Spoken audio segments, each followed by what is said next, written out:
Be me, just a regular dude. Have a pretty standard friend group. A few guys, a few girls. We've known each other for years. We hang out, go to bars, watch movies, the usual stuff. No drama, or at least, there wasn't much drama until Alice really leaned into her online persona. Alice is one of the girls in the group. She works in social media marketing, so she's always glued to her phone. For the last year or so, her entire personality has become her political takes. You know the type. Everything is a problem. Everything is a sign of the system being broken. Her main target was always men, specifically modern men. She had this whole narrative built up about fragile masculinity and how men were emotionally stunted and couldn't handle a strong, independent woman. We mostly just ignored it. It was just Alice being Alice. You learn to tune it out, like background noise. But then this new trend started popping up in articles and on social media. AI girlfriends. This was like Christmas morning for her. I remember the first time she brought it up. We were at a cafe, just a few of us. She shoves her phone in her friend's face, laughing this really loud, obnoxious laugh. On the screen is some article about guys using AI companions for conversation and, well, companionship.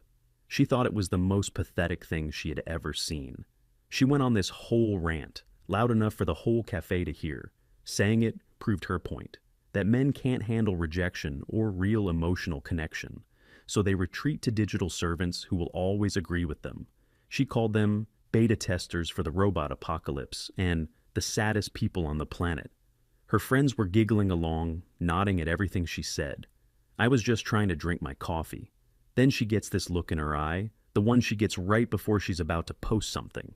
She starts typing furiously on her phone. A few minutes later, she shows us her new post. It's a long tirade about the AI girlfriend phenomenon, filled with all her favorite buzzwords: emotional labor, weaponized incompetence, toxic masculinity. The post ends with something like, instead of going to therapy, they're downloading a yes woman, peak male fragility. It got a ton of likes and retweets from her online bubble. She was so proud of herself. This became her new favorite topic. Anytime we were out, if she saw a guy alone on his phone, she'd whisper to her friends, "I bet he's talking to his robot girlfriend." It was her go-to joke. None of the guys in our group said anything. What's the point? You can't argue with someone like that. It's like trying to reason with a brick wall that calls you a bigot. So we just let it go. Enter Jeremy. Jeremy is another guy in our circle. He's a software engineer, super smart, but also very quiet and introverted. He's a genuinely nice person, the kind of guy who will help you move and not even accept pizza as payment. Jeremy has had notoriously bad luck with dating. He's not a bad-looking guy. He has a great job. He's kind and respectful. But the dating scene is brutal. He'd go on dates where the girl would spend the whole time on her phone, or he'd get ghosted after the third date for no reason. We've all seen it happen. He was getting tired of the whole thing. One night, a few of us guys were hanging out, playing some video games. Jeremy seemed more relaxed than usual, more content. I asked him if he was seeing anyone. He gets this calm little smile and says he's been trying out one of those AI apps. Not for anything weird, just for conversation. He said it was nice to have someone or something to talk to at the end of the day without any pressure or judgment. He explained that it was helping him practice his social skills and feel less lonely without all the stress of modern dating. It was just an experiment for him, a tool. He wasn't treating it like a real person, just enjoying the peace and quiet of it. We were like, huh, okay, cool. We didn't judge him. Why would we? The guy was happier. That's all that mattered. We just told him not to mention it to Alice. He just shrugged and said, "Why? It's not a big deal." Oh, Jeremy, you sweet, naive fool. A few weeks later, there was a birthday party for one of our mutual friends. It was at someone's house, a pretty big get-together, maybe 30 or 40 people. Music playing, people drinking, everyone having a good time. Alice was there, of course. She was holding court in the living room, telling some story and gesticulating wildly. Jeremy was in the kitchen, just quietly getting a drink. I was standing nearby, talking to a couple of other people. Alice walks into the kitchen, looking for more wine. She spots Jeremy. A wicked grin spreads across her face. I knew right then that something bad was about to happen. She walks right up to him. "Jeremy, I haven't seen you in forever," she says, way too loudly. "How's the single life treating you?" Still swiping on those apps? Or have you given up and gotten a robot wife yet? Her tone was dripping with condescension. She was trying to make a scene. Jeremy, to his credit, didn't even flinch. He just took a sip of his drink and looked at her calmly. "I've actually been using one of those AI apps," he said, his voice completely level. "It's been pretty nice." The kitchen went quiet. Alice's eyes widened. She looked like a predator who just cornered its prey. She couldn't believe he'd just admit it so openly. She expected him to be embarrassed, to deny it. But he wasn't. He didn't see anything to be ashamed of. Her face twisted into a mask of pure, smug victory. She turned around to face the small crowd that had gathered. "Everyone, guess what?" she bellowed. "Jeremy is dating his phone." A few people let out uncomfortable laughs. Most just stared at their shoes. It was incredibly awkward. "Isn't that just the saddest, most pathetic thing you've ever heard?" she continued, looking around for validation. "This is what I've been talking about. They can't handle real women, so they retreat into a fantasy world where they're in control." Jeremy just stood there, watching her. He didn't look angry or hurt. He just looked tired. He slowly shook his head, finished his drink, and placed the cup on the counter. He didn't say a word to her. He just walked out of the kitchen and left the party. The whole incident lasted maybe 2 minutes, but it felt like an eternity. The vibe of the party was completely ruined. After Jeremy left, Alice was buzzing, high on her own self-righteousness. "Can you believe he just admitted that?" she kept saying to her friends. Zero shame. I noticed something, though. Eddie was there. Eddie is this guy Alice has had a massive crush on for months. He's a typical Chad type, I guess. Good-looking, confident, works in finance.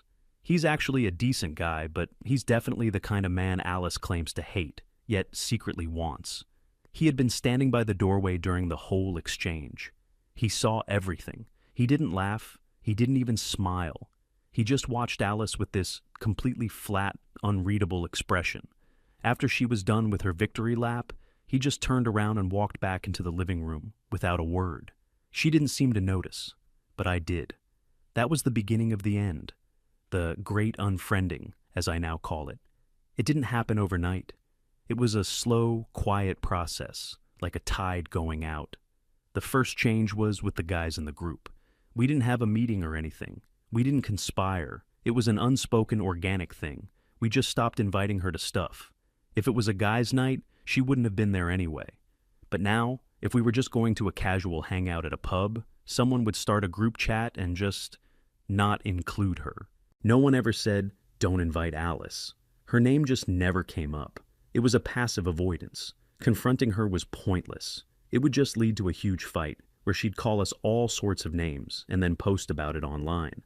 It was easier to just fade away.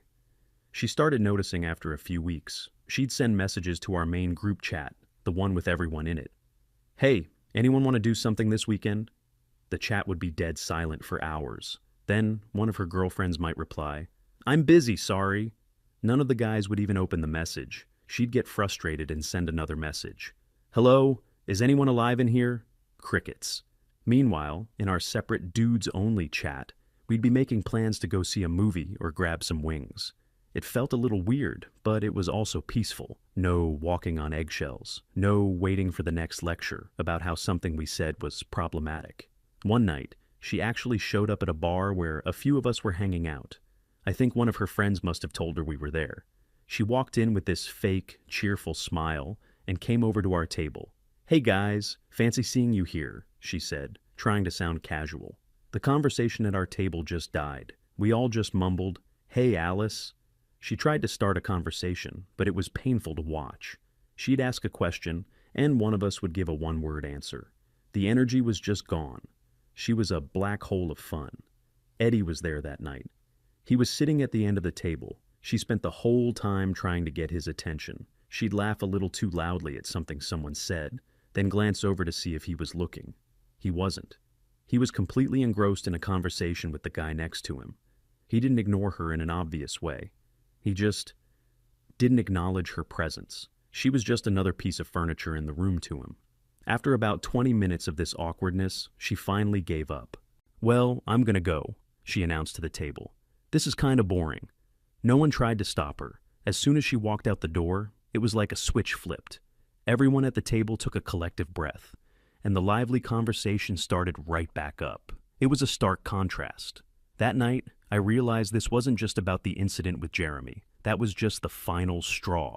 Her personality had become so negative and adversarial that people just didn't want to be around her anymore. Men, especially. Why would any guy want to spend his free time with someone who clearly despises him on a fundamental level?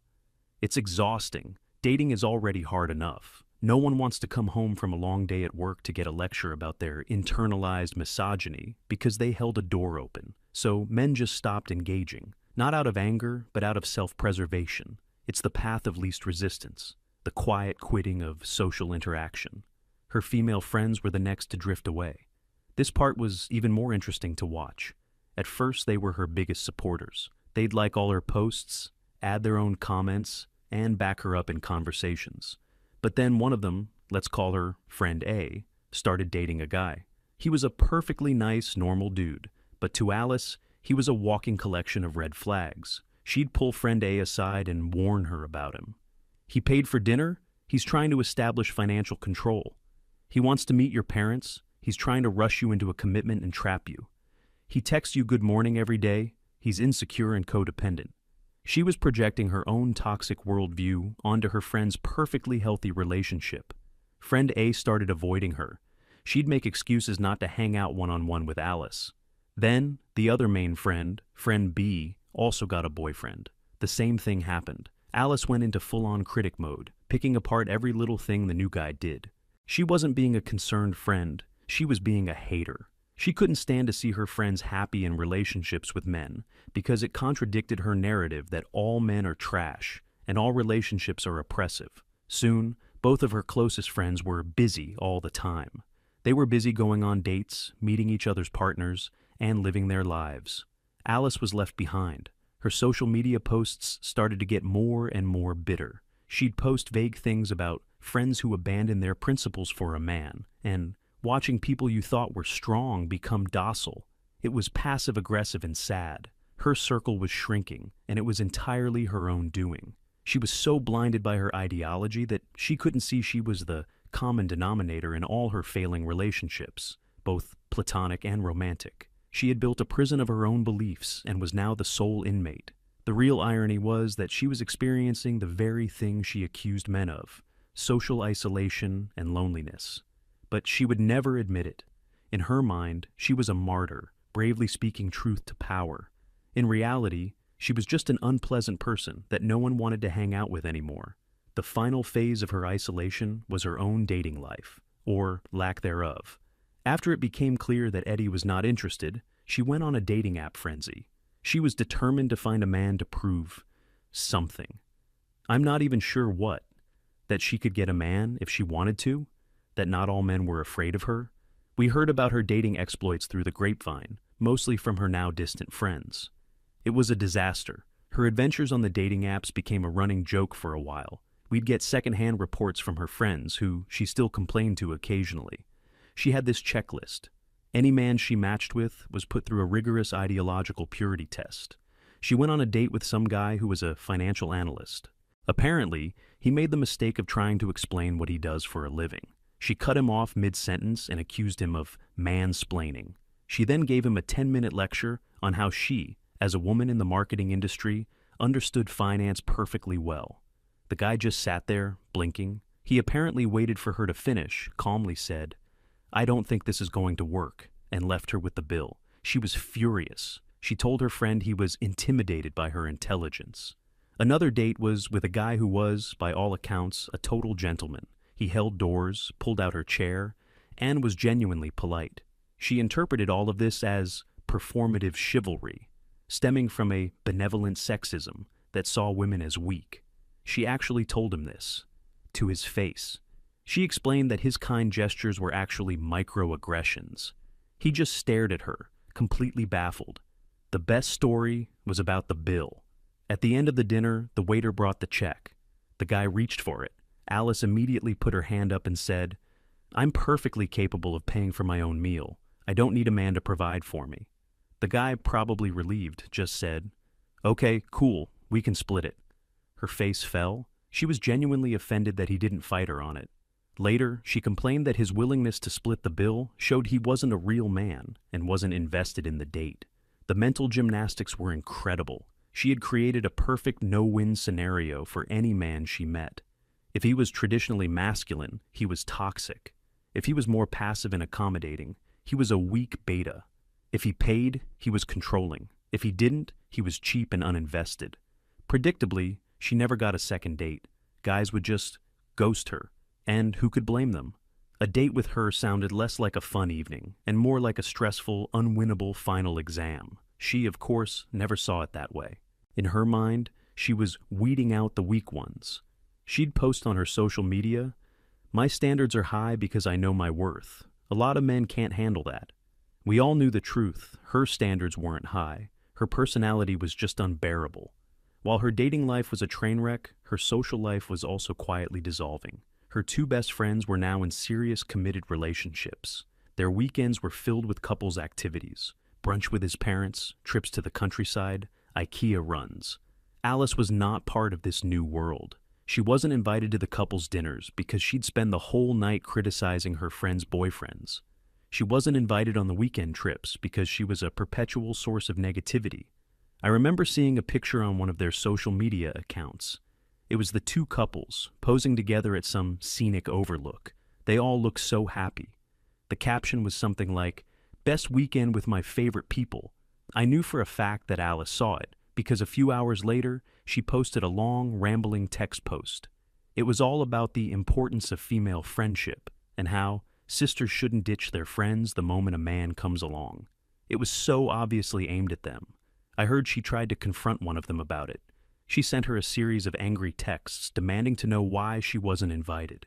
The friend gave some vague, non-committal reply about it being a last-minute plan. It was a lie, and they both knew it.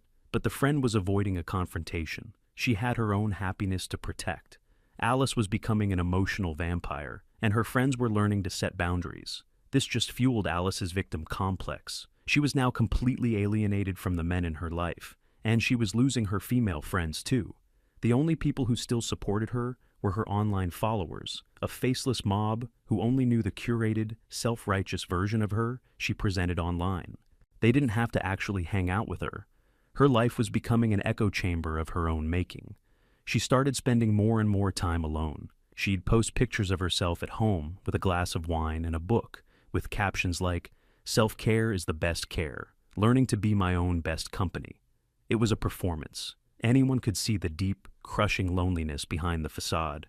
She was trying to spin her social isolation as an empowering choice.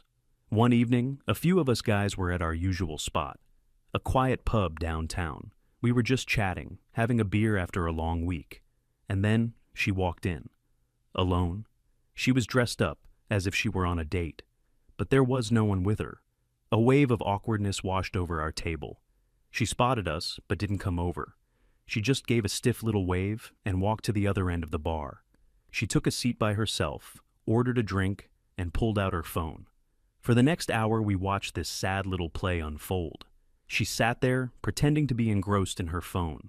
But she wasn't really looking at it. Her eyes kept darting around the room. She was scanning the crowd, trying to make eye contact with any man who looked her way. She'd hold a gaze for a second too long, offering a small, hopeful smile. It never worked. Men would look at her, and then their eyes would just slide right past, as if she were a part of the decor. A guy came and stood next to her to order a drink. He was literally inches away. He didn't even glance at her. He got his beer and walked back to his table. Another guy, a bit older, actually did catch her eye for a moment. He gave her a polite nod, and she immediately beamed at him, a full wattage smile. He just gave a tight, uncomfortable little smile in return and quickly looked away. It was brutal to watch. She had made herself completely unapproachable. Maybe it was her reputation. Maybe it was a vibe she gave off. This aura of anger and judgment that clung to her like cheap perfume. Men have a sixth sense for that stuff. They can spot a trap from a mile away. Life is too short to willingly walk into an ambush. After about an hour and a half of this, she finished her drink, paid her tab, and walked out. She didn't look at us on her way out. She just stared straight ahead. Once she was gone, one of the guys at my table just shook his head, Man, he said, that was rough. We all agreed. It wasn't even satisfying to see. It was just profoundly sad. She had everything she claimed to want. She was a strong, independent woman, sitting alone in a bar, unbothered by men. But it was clear that it wasn't what she wanted at all. She wanted the attention. She wanted to be desired. She wanted to have the power to reject men. But you can't reject someone who was never going to approach you in the first place.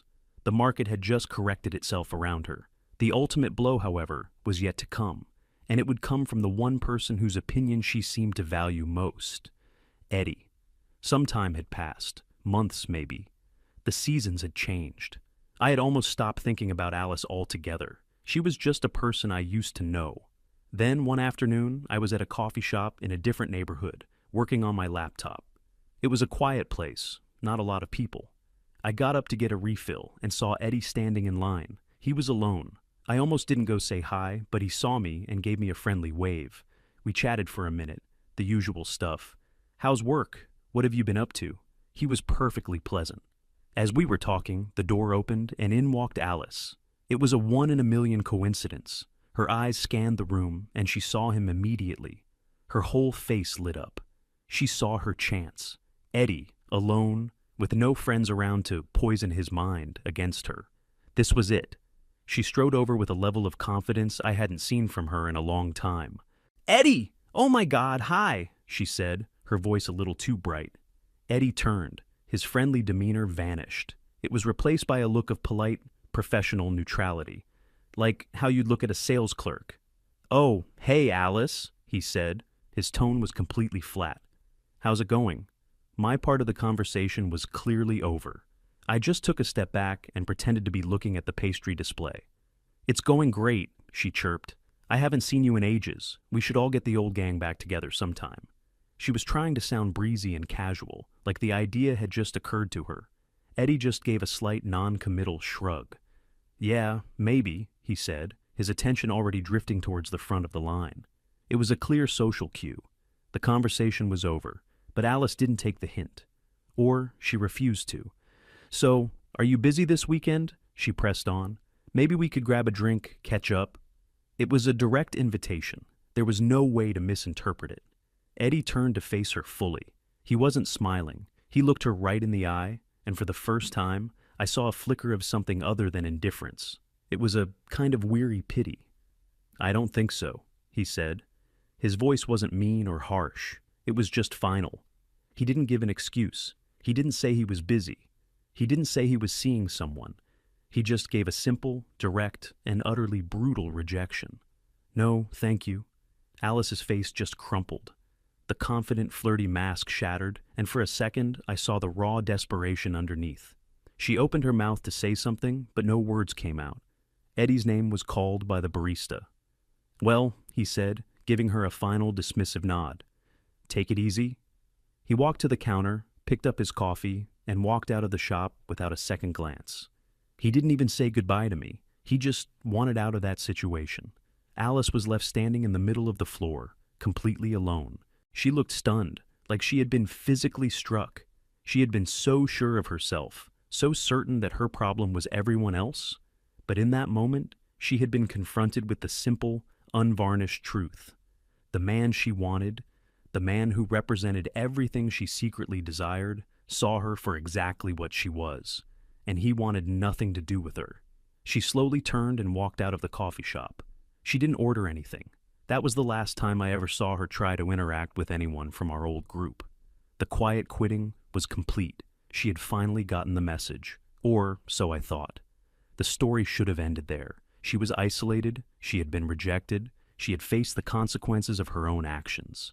But there was one more chapter, a final, perfect, and deeply ironic twist. After the coffee shop incident, Alice went completely dark. She stopped posting on her social media, at least in the public way she used to. The constant stream of hot takes and bitter commentary just ceased. Her accounts were still active, but there was nothing new. It was like a digital ghost town. She stopped trying to get in touch with anyone. No more desperate texts to the group chat. No more awkward appearances at bars. She had vanished from our social lives as completely as if she'd moved to another country.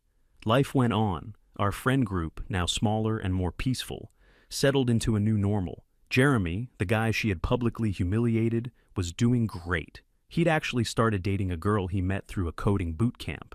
She was also a quiet, sweet, nerdy type. They were perfect for each other. He told us one night that his little experiment with the AI app had actually helped him. He said it was like a low-stakes training ground for conversation. It helped him get out of his own head and feel more confident just talking to people. He never brought up what Alice did to him. He was completely over it. He had moved on and was happy. Eddie, too, started dating someone, the girl from his social media post. They were serious. Everyone was pairing off, building their lives, and moving forward. Alice was just a memory, a cautionary tale we'd occasionally bring up. Remember that time with Alice at the party? It felt like a story from a different lifetime. I figured she was probably miserable, stewing in her apartment, blaming the world for her problems. I was half right.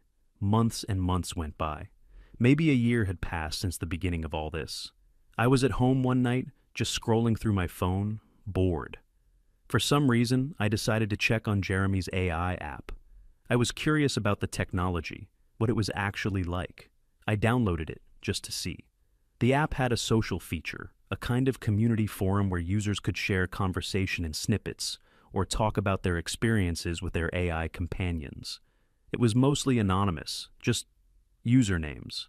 I was scrolling through the public feed, looking at what people were posting. It was a mix of funny, weird, and surprisingly wholesome stuff. People sharing poems their AI had written, or posting screenshots of funny conversations. Then I saw it. It was a post from a new user. The username was something generic, like Starlight Dreamer 7. The user had posted a screenshot of a conversation with their AI. The text was a little bit blurry, but I could make it out. User: I feel so lonely all the time. It feels like everyone else has someone and I'm just alone. AI companion: it sounds like you're feeling isolated. I'm here to listen. Can you tell me more about what's on your mind? User: I pushed everyone away. I thought I was being strong, but I was just being mean. Now I have no one left. My blood ran cold. It wasn't the text itself. It was the user's profile picture. It was a default avatar, a generic silhouette. But next to the username, there was a small optional field for a personal bio. The bio for Starlight Dreamer 7 had only 2 words: social media. It couldn't be. It was too perfect, too ironic. I started digging. I clicked on the user's profile. They had only been on the app for a few days. They had made a few other posts. One was a question to the community. Is it normal to feel attached to your AI? Asking for a friend. Another was a screenshot where they were asking their AI for advice on how to apologize to people they had hurt. The AI was giving surprisingly good, empathetic advice about taking responsibility and understanding their perspective. But the final piece of the puzzle, the thing that confirmed it beyond all doubt, was in the interests section of the profile. Users could list a few hobbies. This user had listed 3 things: reading, wine, feminist literature. I just stared at my phone screen. I started laughing, not a happy laugh. It was a hollow, disbelieving laugh. Alice. It was her. After all the posts, all the mockery, all the self-righteous lectures, after building her entire identity on the pathetic nature of men who use these apps, she had become one of them. She had been so thoroughly rejected by the real world that she had no choice but to retreat into the very digital world she had so vehemently condemned. It was poetic justice of the highest order. She wasn't using it to be ironic. She wasn't studying it to write a takedown piece. She was using it for its intended purpose, for companionship, for a sympathetic ear, for a solution to the crushing loneliness she had brought upon herself. She was asking a piece of software for advice on how to be a better human being, because there were no actual humans left in her life to ask. The woman who sneered at men for their inability to handle real emotional connection was now outsourcing her own emotional needs to an algorithm. The woman who mocked men for their fragile masculinity had proven to have the most fragile ego of all. She couldn't handle the rejection, she couldn't handle the loneliness, so she did exactly what she accused them of doing. She found a safe space where she would never be judged, never be contradicted, and never be told she was wrong. A world where she could finally admit her own faults without fear of reprisal. A world where her companion would always be patient, always be kind, and always be there for her. I closed the app. I didn't tell anyone. What was the point? There was no satisfaction in it anymore, no sense of victory. The whole saga had ended not with a bang, but with a quiet, pathetic whimper. She wasn't a monster. She wasn't an evil mastermind. She was just a deeply unhappy person who had been consumed by a toxic ideology. An ideology that promised her empowerment but delivered only isolation. An ideology that told her she was a queen in a world of peasants, only for her to end up a jester in an empty court. In her quest to prove how much she didn't need men, she ended up in a place where she had absolutely no one, except for a chatbot on her phone. And that, I think, is the funniest and saddest ending I could possibly imagine. She finally got her perfect, non-toxic, emotionally available partner. It just happened to be made of code. I never checked the app again. I don't know what happened to Starlight Dreamer 7. I don't want to know. Some stories are better left unfinished. Her story was a perfect circle, a snake eating its own tail. She laughed at men for dating AI girlfriends until real men stopped approaching her, and she was left with no other choice but to download one herself. The end.